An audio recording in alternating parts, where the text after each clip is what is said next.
मनीषा बिडवेच्या हत्येवरून अंजली दमानिया यांनी आरोप नेमके काय केलेत बघूया। संतोष देशमुखांवर अनैतिक संबंधांचे आरोप करण्यासाठी महिलेला तयार करण्यात आलं होतं। कळंब शहरातील द्वारका नगरीमध्ये राहत्या घरात तिचा मृतदेह आढळून आला।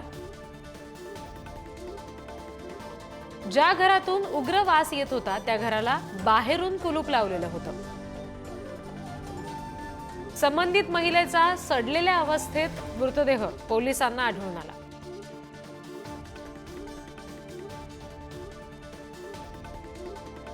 हे सगळे आरोप दमानिया यांनी केलेले आहेत। संबंधित महिलेच्या हत्येसंदर्भातले हे काही आरोप आहेत।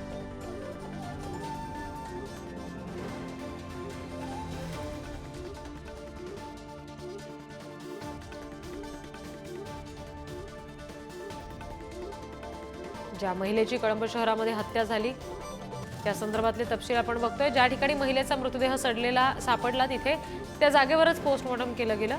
संबंधित महिला अनेक पुरुषांना अडकवण्याचं काम करायची असा सुद्धा आरोप या सगळ्या दरम्यान करण्यात आलाय।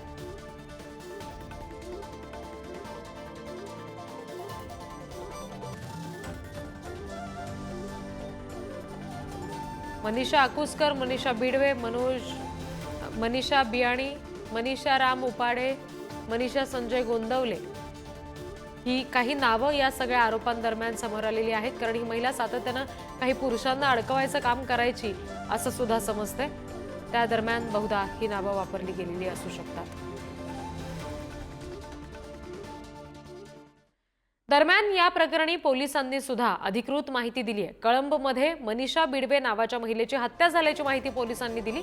27 तारखेला एनसीबी कडून मनीषा बिडवे नावाच्या महिलेचा खून झाल्याचं सांगितलं गेलं आणि या प्रकरणात चौकशी सुरू असून पोस्टमॉर्टम न झाल्यामुळे आम्ही आकस्मिक मृत्यूची नोंद केली असं पोलिसांचं म्हणणं आहे। तो मृतदेह जो होता तो मनीषा बिडवे यांचाच होता याची खात्री पटली आणि त्यानंतर आम्ही पुढची प्रक्रिया केली आहे। परंतु पीएम रिपोर्ट्स येणं बाकी असल्या कारणाने गुन्हा दाखल न करता प्राथमिक आम्ही अकस्मात मृत्यूची नोंद केलेली आहे आणि तपास करत आहोत। संतोष देशमुख सरपंच यांच्या हत्या प्रकरणात या महिलेची चौकशी झाल्याची अशी चर्चा आहे। त्या संबंधात ही महिला ते आरोपी जे आहेत त्यांच्या संबंधित ही महिला असल्याची चर्चा, याबाबत काय माहिती नाही, याबाबतीत आम्हाला खात्रीशीर अशी काही माहिती नाहीये।